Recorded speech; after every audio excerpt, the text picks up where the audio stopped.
Bienvenue dans le monde à l'envers où la justice fonctionne à l'envers, où la justice, les politiques, les journalistes défendent la délinquance, la racaille, et silencient et inquiètent judiciairement les gens qui osent l'ouvrir et qui osent juste dire la vérité. On a une femme, on va voir plus en détail, qui affiche une pancarte. On aurait pu sauver 46 femmes si les OQTF avaient été appliqués. Qui est pas faux, qui est réaliste. Eh bien, le maire de Besançon, il me semble que c'est le maire de Besançon, a diligenté une enquête sur cette nana et son domicile se retrouve perquisitionné avec son ordinateur pour une pancarte lors d'une manifestation féministe. Dire la vérité, c'est passible de prison. C'est incroyable, incroyable.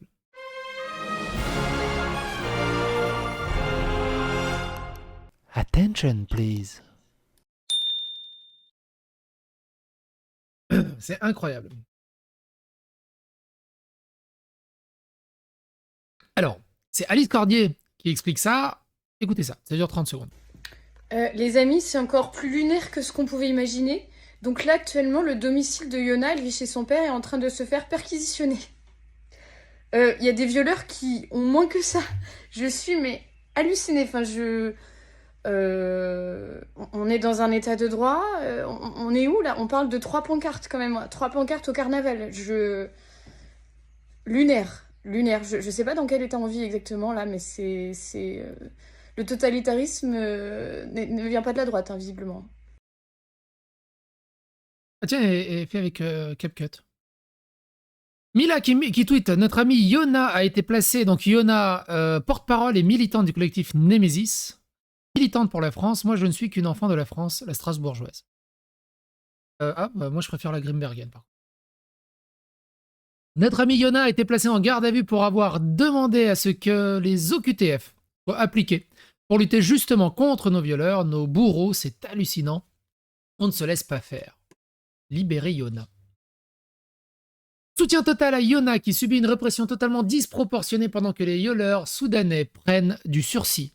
Anaïs qui tweet, mon ami Yona vient d'être placé en garde à vue pour incitation à la haine pour avoir défilé avec une pancarte demandant l'expulsion des étrangers auteurs des viols et pour avoir rappelé que 46 femmes auraient pu être épargnées si les OQTF étaient appliqués. On a parlé, souvenez-vous, de plusieurs affaires, en l'occurrence avec les OQTF. Il y a toute une playlist d'ailleurs qui est dédiée aux OQTF. Les liens sont dans la description. Pour une pancarte appelant à expulser les violeurs étrangers, Yona est en garde à vue et la maison de son père est perquisitionnée.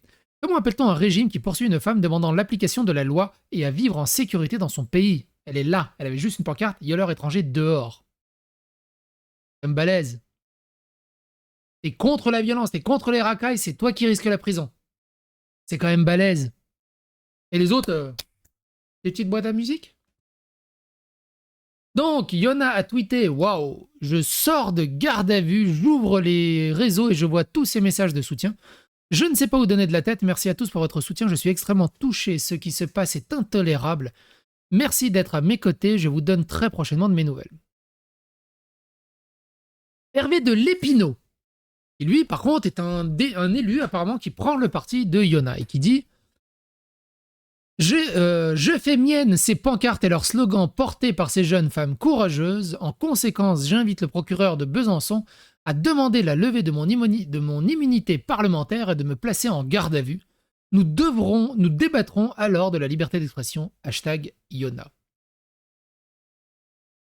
Jim William Golden qui dit ainsi, en France, on peut être arrêté en garde à vue, son ordinateur saisi, sur le simple motif qu'on est française et qu'on se plaint de voir des femmes violées par des migrants qui auraient dû être expulsés. Si ce n'est pas une saloperie, j'ai un problème de vocabulaire. Charles-Henri Gallois qui dit « C'est d'autant plus scandaleux que le motif ne tient pas la route. Il n'y a aucune incitation à la haine raciste ou religieuse, mais le rappel des faits, 46 viols en 2023, ont été le fait de personnes étrangères, sous OQTF. Alors maintenant c'est raciste, tu demandes à une OQTF d'être appliquée. Incroyable. Si le pouvoir faisait son travail, ces drames n'auraient jamais dû avoir lieu. Cette jeune femme doit être immédiatement libérée. Discordier qui dit la maire. Ah, pardon, c'est pas le maire. C'est là ou le maire? La maire de Besançon? Le maire? Je saurais que c'était un mec, le maire de Besançon. Bon, bref. La maire de Besançon aurait fait pression sur le commissaire pour que Yona soit placé en garde à vue et pas en simple audition libre. Je croyais qu'il existait une séparation des pouvoirs. Stéphane Ravier qui dit Darmanin laisse entrer des millions de migrants sans rien contrôler et n'expulse même pas les violeurs. Mais contre de dangereuses pancartes brandies par des jeunes femmes, les grands moyens sont employés. Tout mon soutien à Collectif Nemesis et Yona, on est avec vous. Souvenez-vous, hein, on va pas le refaire à chaque fois, mais souvenez-vous. Toujours rien pour les meurtriers de Thomas à Crépol. Contre ceux qui ont juste mis des affiches en soutien à Thomas, il y en a, ils ont été condamnés à de la prison ferme.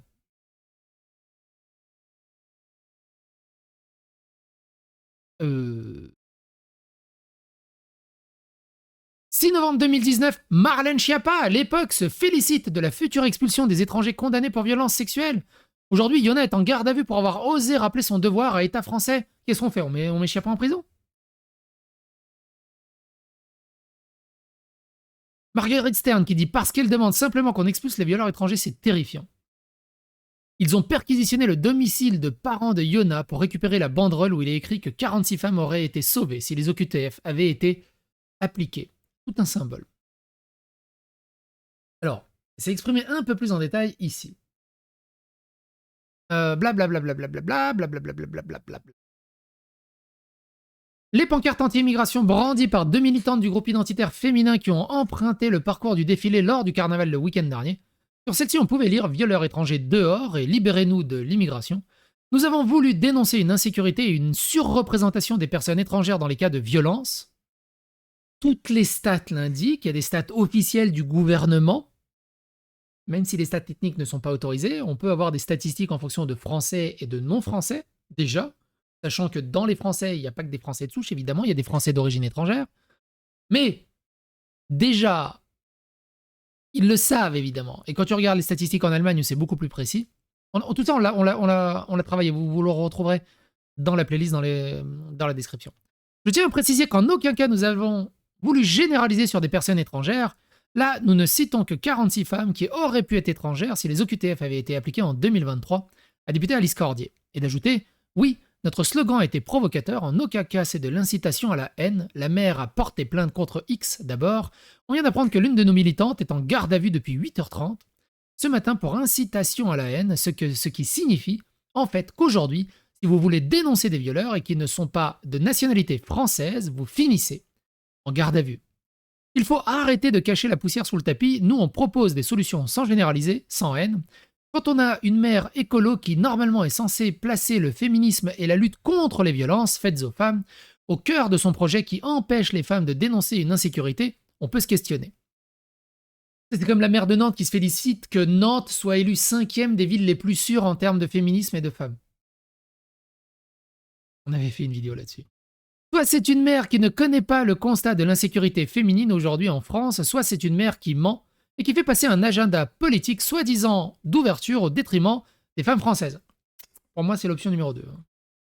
Donc Anne Vigo, j'imagine que c'est la mère de Besançon, qui dit « Lors du carnaval de Besançon, des personnes ont brandi 2 pancartes associant migrants et violeurs. Une banderole avec un message similaire a été suspendue sur une façade de la Grande Rue. Dès demain, je porterai plainte pour incitation à la haine pour la ville. » De dire qu'il y a eu 46 OQTF qui ont violé, eh ben c'est passible de prison et d'emmerdement par la justice. J'ai une playlist qui est dédiée aux OQTF, je vous invite à aller dedans. Je sais même pas si j'ai mis Lola là-dedans. Oh, non, j'ai oublié, tu vois. Faut que je pense à y mettre. Souvenez-vous aussi, on avait parlé de Thaïs Descuffon qui se fait agresser par un journaliste BFM parce qu'elle a osé dire la vérité. Et enfin, c'était lunaire. C'était lunaire aussi, ça. Je rappelle, hein, alors juste en Ile-de-France, 93% des vols et 63% des agressions sexuelles dans les transports sont le fait d'étrangers. Près de 2/3 des agressions sexuelles dans les transports en commun en Ile-de-France sont commises par des étrangers, un chiffre éloquent parmi d'autres issu d'un bilan statistique du ministère de l'Intérieur 2019. Vous vous rendez bien compte? On parle d'étrangers. Les 7% qui restent, j'imagine qu'ils ont juste des papiers français. Il y en a quand même qui tentent, hein. Il y en a qui tentent. Il y en a qui tentent. Hein. LFI, évidemment, la France insoumise. Quand il s'agit de défendre le Hamas, les terroristes, les racailles, les violeurs, toute la lie de la société, ils sont là. Mais matez un peu le niveau de la défense. Il y a eu 26 816 victimes de viol et de tentatives de viol reconnues en 2023 hors cadre familial. 46 ont été la cible d'auteurs de migrants, soit 0,17% des cas. 0,17% des crimes ignobles, mais seuls ces 0,17% intéressent Marion Maréchal et Collectif Némésis, qui en parlent des 99-83% du temps. Les autres. Alors moi j'ai dit, hein, ça marche pas comme ça les statistiques. Et sinon il y a un mot à dire là-dessus. On va pas débunker, elles sont tellement, c'est tellement con, ça sert même pas à débunker. De toute façon, allez dans la playlist, c'était la vidéo de Mark Vanguard. Que je retrouve la vidéo sur les statistiques de Mark Vanguard. Alors du coup, j'ai pas mis Mark Vanguard en titre de vidéo, mais si je fais ça, attends, Mark Vanguard. Je crois que j'en parle de toute façon dans le truc de Thaïs. Mais bref, on va pas chercher maintenant. Vincent Lapierre qui dit la France, c'est South Park. Quoi de plus normal que de vouloir virer à coups de pompe dans le cul les violeurs étrangers? D'ailleurs, faites-moi le plaisir de nous catapulter les Français qui violent à l'étranger. Ramenez-les ici, qu'on s'en occupe. Rien à voir, mais rigolo, on va dire, dans l'intersectionnalité du mouvement. Philippe Lioré, réalisateur de films immigrationnistes comme Welcome, est accusé par 10 actrices d'agression sexuelle et de gestes déplacés. Lido, encore du bien. En 2021, la maire de Besançon, Anne Vigneault, proposait d'accueillir des Afghans. En août dernier, dans sa propre ville, une femme jeune était agressée sexuellement par l'un de ses réfugiés. Aujourd'hui, Anne Vigneault fait en sorte que notre militante Yona soit privée de liberté pour avoir dénoncé ces faits. La traîtrise et l'abus de pouvoir de ce genre d'élu fait froid dans le dos et grincer des dents. Au bout d'un moment, il faut rétablir la peine de haute trahison. Au bout d'un moment. Ce genre de maire doit être démis de ses fonctions, passif de la cour martiale, et peut-être même de la prison, au bout d'un moment. Un peu comme Jamila, celle qui avait 100 kilos de cannabis, de la cocaïne, des lingots d'or chez elle, et qui est maire d'Avalon. D'ailleurs, j'ai appris que les habitantes d'Avalon, c'était des avaleuses. Faut vraiment que je visite la région. Moi. Le Braque qui dit il est des heures où la droite doit faire front commun et soutenir ses acteurs associatifs. Némésis et ses militantes s'engagent depuis plusieurs années corps et âme dans le combat civilisationnel et en paient le prix. Garde à vue pour la militante Yona suite à une mobilisation dimanche dernier. Soutenons-la. Incroyable. Incroyable. Pico du soir, espoir, chez la ref Hervé donne. Incroyable. Incroyable. C'était Lola? Non, c'était pas Lola. Si, c'est Lola. Non, Lola, c'est la petite. Comment elle s'appelait? La femme. Comment elle s'appelait? Il y a tellement de prénoms au bout d'un moment. Comment elle s'appelait? Claire, c'était Claire. Claire. Claire, elle. Claire, agressée par un migrant un migrant OQTF, et l'immense hypocrisie des gauchistes. C'était le même truc. On lui a reproché qu'elle ose dire à la télé que si l'OQTF avait été appliqué, elle n'aurait pas été violée. Et il y a des gauchistes qui disent ça prouve rien. Quelqu'un d'autre l'aurait violée. Je suis what the fuck. Vous êtes des ouf. Vous êtes des ouf.